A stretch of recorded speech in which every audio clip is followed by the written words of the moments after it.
So இப்போ normal தலைவலிக்கும் மைக்ரேனுக்கும் என்ன difference, என்ன சிம்டம்ஸ் இருக்கும், எப்படி கண்டுபிடிக்கலாம்? மைக்ரேன் ஹெட்டேக் இருந்துச்சுன்னா அது எப்போவுமே ஒரு சைடு ஆஃப் த ஃபேஸ் தான் வரும், ஒரு பக்கம் தான் வரும். இது போக அந்த மைக்ரேனோட அட்டாக் 3 மணி நேரம் இருந்தால் 3 நாள் வரைக்கும் இருக்கலாம். சிவியர் ஒரு டப் டப் டப் த்ராபிங் மாதிரி ஹெட்டேக் இருக்கும். அண்ட் இது மாதத்துலேயே பார்த்தீங்கன்னா 3-4 தடவை, அப்படின்னா வாரத்தில் ஒரு வாட்டியும் வர மாதிரி இருக்கும். ஜென்ரலாக ஒரு ஸ்ட்ராங் பர்ஃப்யூம் போடுறப்போ வலி அதிகமாக. இன்னும் சில பேர் ஒரு சின்ன சவுண்ட் பண்ணாலே திடீர்னு அதிகமாக இரிட்டேட் ஆகுவாங்க. பிரைட் லைட் டக்குன்னு நீங்கள் டியூப்லைட் ஆன் பண்ணீங்க, அந்த டியூப்லைட்டோட லைட்டுக்கும் அவங்க இரிட்டேட் ஆகுவாங்க. ஸோ இந்த மாதிரி ஒரு ட்ரிகரிங் ஃபேக்டர்ஸ்ன்றது இருக்கும். மற்ற ஹெட்டேக்ஸில் இந்த இப்படி கிடையாது. ஸோ நீங்கள் சொன்ன மாதிரி இப்போ எனக்கு ஆக்சுவலாக மைக்ரேன் இருக்குது. நான் வந்து லைட் பார்த்தாலும் சரி, ஒரு சவுண்டு கேட்டாலே டென்ஷன் ஆகிறது இருக்கட்டும்.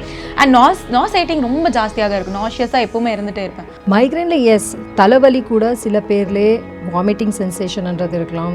இது போக சில பேரில் கண்ணோட விஷன் அது கூட கம்மியாகும். ஹெட்டேக் வரப்போகுதுன்றது சொல்லும்போது இந்த மாதிரி இனிஷியல் ஆரா சிம்டம்ஸ் நீங்கள் சொல்கிறீங்க, நாசியா, வாமிட்டிங் இதெல்லாம் வருதுன்றது சொல்கிறீங்க. இதெல்லாம் மைக்ரேனில் ரொம்ப காமன். மற்ற ஹெட்டேக்ஸில் இந்த மாதிரி காமன் கிடையாது. சில பேர் பெயின் கில்லர் போட்டாலும் இந்த ஹெட்டேக் கேட்காது. ஸோ இந்த மைக்ரேனை சரி பண்ணுறதுக்கு வழியே இல்லையா, நாங்கள் ஃபுல்லாக பெயினோடு தான் இருக்கணுமா அப்படின்ற கேள்வியும் வருது. நீங்கள் கண்டிப்பாக லைஃப் ஸ்டைல் சேஞ்சஸ் பண்ணணும்.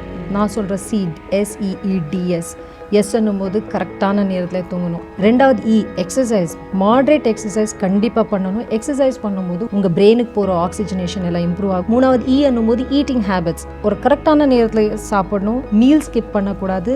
என்னெல்லாம் ஃபுட் ஐட்டம்ஸ் உங்களுக்கு ட்ரிகர் ஆகுதோ அந்த ஃபுட் ஐட்டம்ஸ் எல்லாம் அவாய்ட் பண்ணணும். டி என்னும்போது ட்ரிங்கிங், அப்படின்னா வாட்டர், ஆல்கஹால் டெஃபினெட்லி அவாய்ட் பண்ணணும். ட்ரிங்கிங், அடிக்குவேட் ஹைட்ரேஷன் மெயின்டைன் பண்ணணும். இன்னொரு டி என்னன்னா மைக்ரேன் டைரி மெயின்டைன் பண்ணணும். அப்படின்னா உங்கள் ஹெட்டேக் வரும்போதெல்லாம் எவ்வளோ நேரம் இருக்குது, அந்த ஹெட்டேக் கம்மியாகிறதுக்கு நீங்கள் எவ்வளோ மாத்திரை போட்டிருக்கீங்க, அதுக்கான ட்ரிகரிங் ஃபேக்டர்ஸ் என்ன, அதுக்கு என்ன ரிலீவ் என்ன ஆகுது, என்ன பண்ணால் தூங்கும்போது சரியாகுதா, இல்லை இருட்டில் போய் உட்காரும்போது சரியாகுதா, இந்த மாதிரி நீங்கள் எழுதிட்டு ஒரு டைரி மாதிரி மெயின்டைன் பண்ணிங்கன்னா உங்களுக்கும் ஹெல்ப் ஆகும். 2வது உங்கள் டாக்டர் யார் உங்களுக்கு ட்ரீட்மெண்ட் கொடுக்குறாங்களோ அவங்களுக்கும் எந்த மருந்து எந்த டோஸில் அட்ஜஸ்ட் பண்ணணுன்றது ஒரு ஐடியா கிடைக்கும். நெக்ஸ்ட் எஸ்ன்றது stress management, very important. So ஸ்ட்ரெஸ்ன்றது இந்த ஒர்க்கிங் ஏஜ் குரூப்பில் தான் அதிகமாக இருக்கும். அவங்க ஸ்ட்ரெஸ் டீல் பண்ணுறது இல்லை, ஸ்ட்ரெஸ் மேனேஜ் பண்ணுறது கற்றுக்கணும். லைக் ஒரு ப்ரீதிங் எக்ஸசைஸ் பண்ணுறது மூலமோ இல்லை மெடிடேட் பண்ணுறது மூலமோ you can manage a migraine attack.